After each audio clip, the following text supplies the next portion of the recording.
Shabbat Shalom. In this week's parsha, we have the mitzvah of appointing a king, as well as a number of mitzvot that pertain to the king, limiting his ability, limiting the number of wives he can take and the horses he can maintain in his stable, and commanding him also to write a Sefer Torah. The Meforshim have usually concentrated on one pressing hermetological interpretive issue.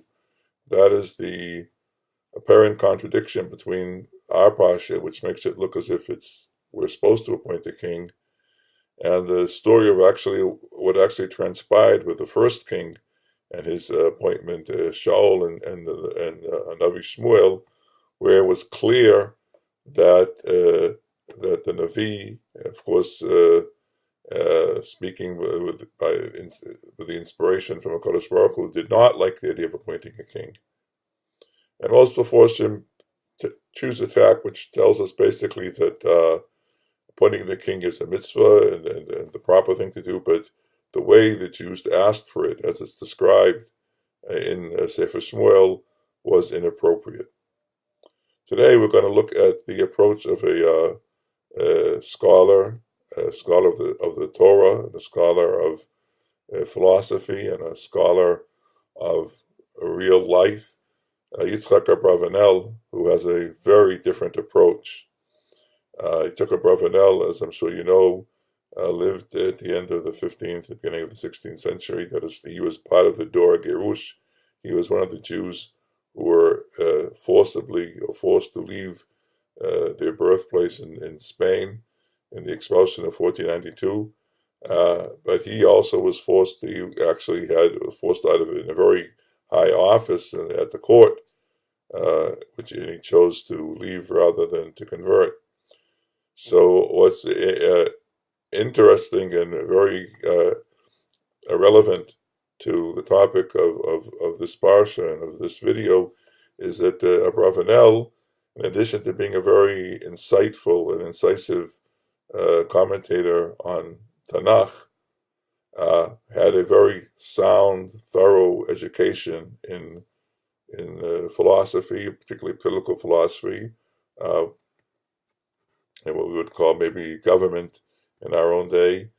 And beyond that, he had very rich experience actually working in government as a high official, serving a king, and also to add to all of this a good sense of history. This gives him a perspective which is very interesting and not found in other Meforshim, and as we'll see, he comes to some very, very striking conclusions. Now, I can't go through his entire Perush on this parsha. Those of you who have read his Perush on the Torah know it's very, very long. When he doesn't comment on every pasuk, but when he decides to take up an issue, he goes into it at great depth and at great length. So I will just bring some highlights. The first highlight comes from what he knew of the political philosophy of his own day, in which the group that he calls the philosophers felt that monarchy was something that was absolutely necessary. And Abrabanel doesn't challenge the need for government, but he does challenge the principles upon which the monarchical system of this day was based, which were basically three: that people would not cooperate. I mean, we had to work as a function of society. We have to cooperate, and the theory was that without a king to sort of impose this cooperation on the populace, it would never happen. The second is the theory in his day that the ruler must be for life. We shouldn't change government. If the king is ruler for life, this is the way it should be. And the third one is that the monarch, the king, must be an absolute ruler. There should be no limitations at all on his power. And Abrabanel, though he doesn't challenge the need for government, does challenge challenge all three of these. He says that people will, society will, or leaders will spontaneously emerge in society and lead to people cooperating without a king forcing this upon them. He doesn't think that we need a ruler for life. He, at his time, at the turn of the 15th century, knew of the emerging republics in Italy on their way, where Western society was on their way to democracy, or should I say, nowadays, democracy, or even worse, demokratia. But anyway, they had officials who ruled for a limited term, and their rule was limited. They were not absolute. They did not have absolute power. There were some sorts of checks and balances. But then, after having said that with these reservations and stipulations, we do need a government. Perhaps he didn't know the term, but something like a constitutional monarchy. He goes on and asks, but what about the Jewish people? I mean, we're not necessarily going to fall under the same rules and the same subject to the same conclusions as the rest of the world. And he comes to the conclusion that the Jewish people do not really need a king. If the king is what we need, if it's for success, particularly in success in war, which is what people felt that the king was responsible for, then, if we're worthy of the hashgacha, if we're worthy of divine assistance, then we'll get it without a king. With regard to the systems of law and government, then, of course, we have Batei Dinim, and we have the Torah, and the Torah Sheba'al Peh. So there's really no need for the Jewish people to have a king. And then he goes on and gives his historical insight, in which he says, actually, when you look at the Tanakh, you see that most of the kings were bad. Most of the kings, instead of leading us on the path of Torah, rebelled against Torah, introduced Avodah Zarah. He contrasts the shoftim, which he thinks were all good, with the kings who were mostly bad. Okay, fine. Now what to do with our parsha? First point is that he here follows an insight of the Ramban.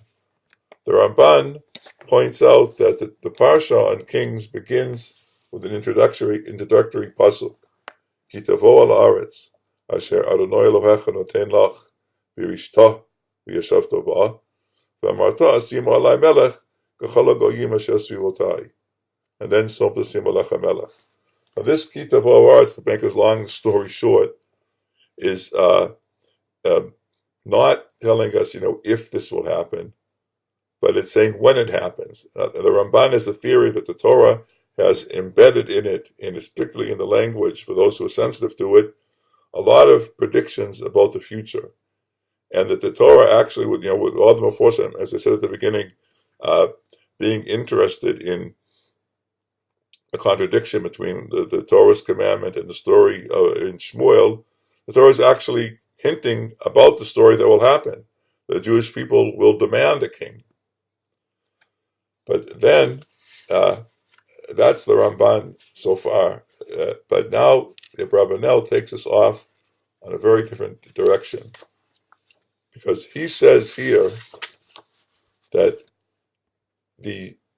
what this story means and what the mitzvah means, and putting all the things he's pointed out together, is that the mitzvah to appoint a king is what he calls mitzvat aseh hatluya b'davar harashut. The Torah did not tell us to take the initiative and appoint a king, because as he pointed out, as he said, having a king is something that is not necessary, particularly for the Jewish people. What the Torah told us was, if the Jewish people could not resist the temptation to have a king like the other nations, then appoint a king, but make sure that he meets the conditions and the reservations and stipulations and limitations that the Torah puts upon him. To him, the appointment of a king is, this analogy that he makes, is like Yifat Toar.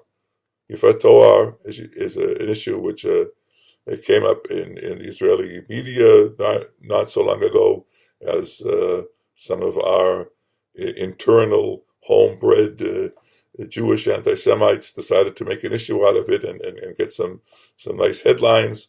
Yifat Torah is a rules that are attained when a soldier cannot restrain his urge and essentially rapes a girl belonging from the people whom the Jewish people have fought. The Torah does not, I repeat, does not endorse or encourage this. Does not say do it. Does not endorse it. It regards it as a soldier who does this has sinned, has given in to his Yetzer Hara. But if he does it under the extenuating circumstances of combat, then he should follow this set of rules with regard to her, most of which have to do, as the Meforshim say, to making her look ugly and unappealing, and have him thereby reduce her appeal for him. This is what the Abrabanel calls mitzvah aseh tuliyah b'devar reshut. It's not something that we should necessarily go out of our way to do. It's something that we should not do to begin with. But if we do it, then follow these rules. And this applies to appointing the king. We do not need a king. We better not have a king. We better to be ruled, governed by shoftim, with the Beit Din imposing the law and making whatever takanot that are necessary. But if we can't resist the temptation, and if you follow, today's events, particularly in Israel, you see that the Jewish people have a hard time resisting the temptation of being just like all the other nations, then appoint a king. Abrabanel brings one more mitzvah, which he says is similar. And here, I beg to differ with him. He says tshuva. On the face of it, he's right. Tshuva is something that's connected to sin. We're not supposed to sin, but if we do sin, we should do tshuva. And his source in the Torah, of course, makes us clear. Ki tolid banim uvnei banim v'noshentam ba'aretz v'shchatem v'asitem hara. If we go off on the wrong path and do bad things, then v'shavta Hashem Elokecha. Well, that's true enough, but it does not exhaust tshuva. Tshuva, in my understanding, which I think is grounded very much in Rambam and maybe also in the Rav, tshuva is much more than someone who has committed a sin of passion, sort of one time, or even a habitual surrender to his Yetzer, and it was trying to reform himself, to cleanse oneself of this sin committed in the past, and remove it from his daily agenda, and live a more upright life. Tshuva is an ongoing, unending process of personal improvement. We all need to work on our midos, to work on the control of anger and things of the like, to work on getting Avodat Hashem to be a serious enterprise and not just mumbling all sorts of prayers and texts, to try and make our what's called today emunah something that's founded in deep critical investigation, and not simply repeating all sorts of stories and baba maises about saints. And we have to. So tshuva is something which is a ongoing process, something which intensifies once a year now in Chodesh Elul. So we should all start to get to work on it. We work on it all the time, but redouble our efforts in Chodesh Elul. L'shuva l'Hashem b'tshuva shlema nizke l'gula krova erev yameinu. Amen. Selah. Thank you very much.